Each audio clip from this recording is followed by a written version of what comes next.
السلام علیکم ورحمۃ اللہ وبرکاتہ۔ آج انشاءاللہ ہم سبق نمبر 6 پڑھیں گے۔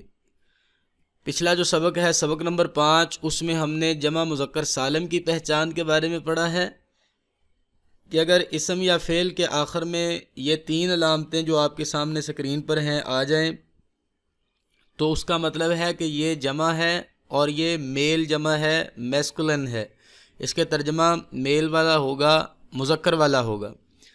تو آج انشاءاللہ ہم سبق نمبر 6 پڑھیں گے، جمع مؤنث سالم کی پہچان، یعنی کہ ایسی جمع کہ جس کو جمع بناتے وقت اس کا جو واحد کا صیغہ ہے وہ جمع مؤنث میں بھی ویسے ہی سلامت رہے، اور واحد کے صیغے کے آخر میں جب الف تا ہم لگا دیں گے، یہ اس کی علامت ہے الف تا۔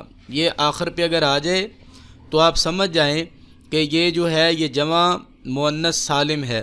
یہ علامت جو ہوتی ہے یہ ہمیشہ اسموں کے آخر میں آتی ہے اور جمع مؤنث کو ظاہر کرتی ہے، اور اس کا ترجمہ ہمیشہ سب کیا جاتا ہے، یعنی کہ یہ علامت ہمیشہ اسم کے آخر میں آئے گی، فعل کے آخر میں نہیں آئے گی۔ تو یہ جمع مؤنث کو ظاہر کرے گی اور جمع مؤنث سالم کو ظاہر کرے گی۔ صرف جمع مؤنث کو ظاہر نہیں کرے گی بلکہ جمع مؤنث سالم کو ظاہر کرے گی۔ سالم کیوں کہہ رہے ہیں ہم؟ کیونکہ یہ دیکھیں آپ، مسلمتن یہ واحد ہے اور مسلماتن یہ جمع ہے۔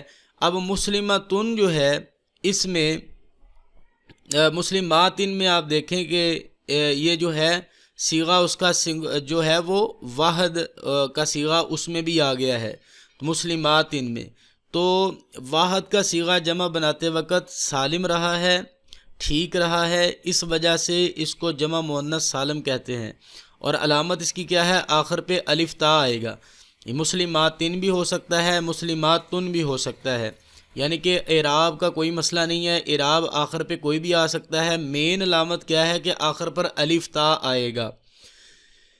اب قرآن مجید میں بعض مقامات پر یہ الف کی جگہ پہ کھڑا زبر بیان کر دیا جاتا ہے، مثال کے طور پہ صادقات، یہ یہاں پر آپ دیکھیں قاف کے آگے الف ہے تا سے پہلے، لیکن یہ صادقات بھی اکثر لکھا جاتا ہے۔ جس طرح قاف کے اوپر آپ کھڑا زبر دیکھیں، یہاں پر الف کو ہٹا کر جو ہے وہ کھڑا زبر لا دیا گیا ہے، اور اس کا مطلب ہوتا ہے سب سچ بولنے والی عورتیں۔ لکھا جیسے بھی مرضی جائے، پڑھنے میں سیم ہوگا، اور اس کا جو ہے وہ مطلب ہوگا سب سچ بولنے والی عورتیں، یعنی کہ جمع کا مطلب ہی اس کا کیا جائے گا۔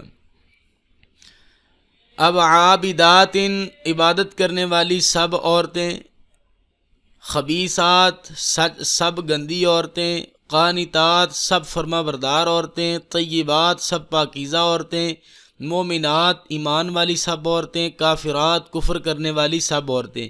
یہ ساری مثالیں جو ہیں ہم نے یہ قرآن پاک سے لی ہیں، اور ان میں آپ دیکھیں کہ جو الف تا یا کھڑا زبر اور تا آ رہا ہے آخر پہ، تو اس کا مطلب یہ فیمیل کا ترجمہ ہو رہا ہے اور اس میں جمع کا جو ہے وہ معنی پایا جا رہا ہے۔ تو آج کے سبق میں ہم نے یہ پڑھا کہ کوئی بھی واحد جو ہو مؤنث کی، اس کے آخر پہ اگر الف تا آ جائے، یا پھر آپ کوئی بھی ایسا اسم دیکھیں کہ جس کے آخر پر الف تا آ رہا ہے، تو آپ سمجھ جائیں کہ یہ جو اسم ہے یہ جمع مؤنث سالم ہے، اور اس کا جو ترجمہ ہوگا وہ جمع والا ہوگا اور مؤنث والا ہوگا۔